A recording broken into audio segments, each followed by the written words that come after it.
నమస్కారం city news సమాహారానికి స్వాగతం నా పేరు విశ్వనాథ్ దివంగత ముఖ్యమంత్రి వైఎస్ రాజశేఖర రెడ్డి చేపట్టిన సంక్షేమ పథకాలను కాంగ్రెస్ ప్రభుత్వం తుంగలో తొక్కిందని తీవ్ర ఆగ్రహం వ్యక్తం చేశారు వైఎస్ఆర్సీపీ నేత గోనె ప్రకాష్ రావు సుల్తానాబాద్ మండలం నారాయణపూర్లో పలువురు వైఎస్ఆర్సీపీలో గోనె సమక్షంలో చేరారు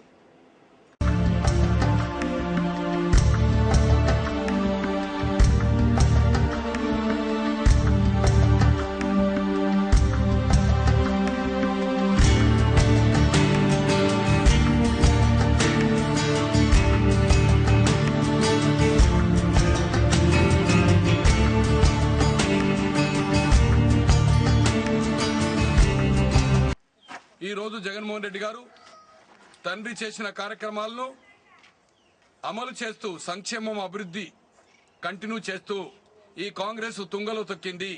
అతని రెక్కల కష్టంతో కేంద్రంలో యూపీఏ ప్రభుత్వం రెండోసారి 33 పార్లమెంటు స్థానాలు రెండోసారి విశ్వసనీయత మీద నేత దేశంలో ఎక్కడ లేని విధంగా ఆరోగ్యశ్రీ గాని 108 గాని 104 గాని ఇందిరమ్మ గృహాలు గాని రైతులకు ఉచిత కరెంటు గాని ఫీజు రియంబర్స్మెంట్ ఏదైతుందో అన్ని వర్గాలకు పేద వర్గాలకు గాని ఇటువంటి ఎన్నో కార్యక్రమాలు చేసి ఒక మహోత నాయకుగా రైతు పక్షపాతి కార్మిక ఎస్సీ బలైన వర్గ వాళ్ళ ఏదైతుందో పక్షపాతిగా ఎన్నో సంక్షేమ అభివృద్ధి కార్యక్రమాలు చేశాడు.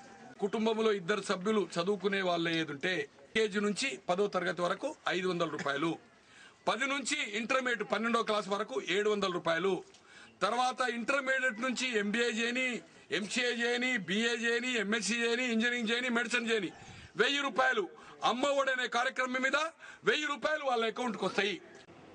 సుల్తానాబాద్ పట్టణంలో మరికొన్ని కంప్యూటర్లను తెప్పించి ఆధార్ కేంద్రాలను ఏర్పాటు చేసి ప్రజలకు ఇబ్బందులు కలగకుండా చూస్తామన్నారు ఎంఆర్ఓ మధుసూదన్.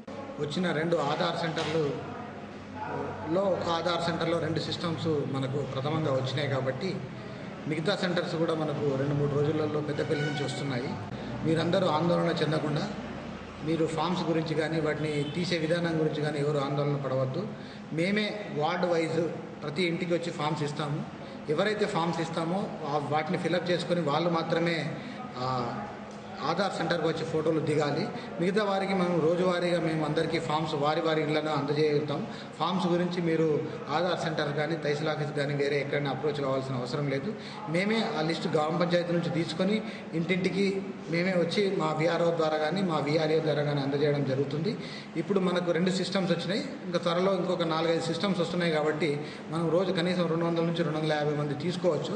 కాబట్టి మీరు ఎలాంటి ఆందోళన చెందవద్దు. ఆ ఫామ్స్ మేమే మీ ఇళ్ళకి వచ్చి అందజేయడం జరుగుతుందని, ఈ ఫామ్స్ను కూడా మేమందరము మా విఆర్ఏ విఆర్ఓల ద్వారానే అందజేస్తాము.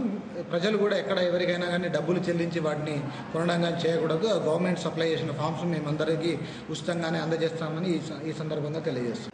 సుల్తానాబాద్ స్వప్న కాలనీలోని శ్రీ షిరిడి సాయిబాబా ఆలయంలో పౌర్ణమిని పురస్కరించుకొని అన్నదానం చేశారు.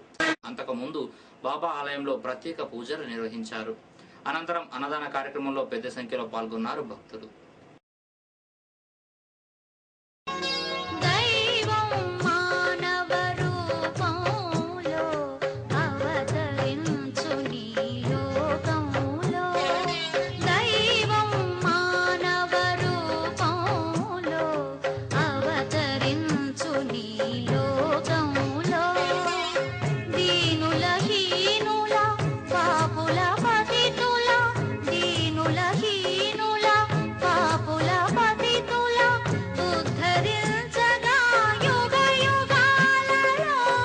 పద్మశాలి యువజన సంఘం పెద్దపల్లి అసెంబ్లీ నియోజకవర్గ ఇన్ఛార్జిగా సుల్తానాబాద్ పట్టణానికి చెందిన పెగడ చందును నియమించినట్లు ఆ సంఘం అధ్యక్ష ప్రధాన కార్యదర్శులు దూరం శ్రీనివాస్, కోడూరి చంద్రశేఖర్లు తెలిపారు.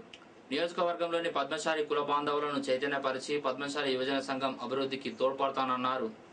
నియామకానికి సహకరించిన నేతలకు చందు కృతజ్ఞతలు తెలిపారు. దేశ జనాభాలో 56% పైగా ఉన్న బీసీ కులాల వారికి విద్య, ఉద్యోగ, రాజకీయ రంగాల్లో తీరని అన్యాయం జరుగుతోందన్నారు తెలంగాణ బీసీ ఐక్యవేదిక జిల్లా అధ్యక్షుడు బొంగోని శ్రీనివాస్ గౌడ్. ఎస్సీ ఎస్టీ వలె బీసీలకు కూడా 50% రిజర్వేషన్ కల్పించాలని ప్రభుత్వాన్ని డిమాండ్ చేశారు శ్రీనివాస్. ఇవి బులెటిన్ విశేషాలు. మరో బులెటిన్లో మళ్ళీ కలుసుకుందాం. నమస్కారం.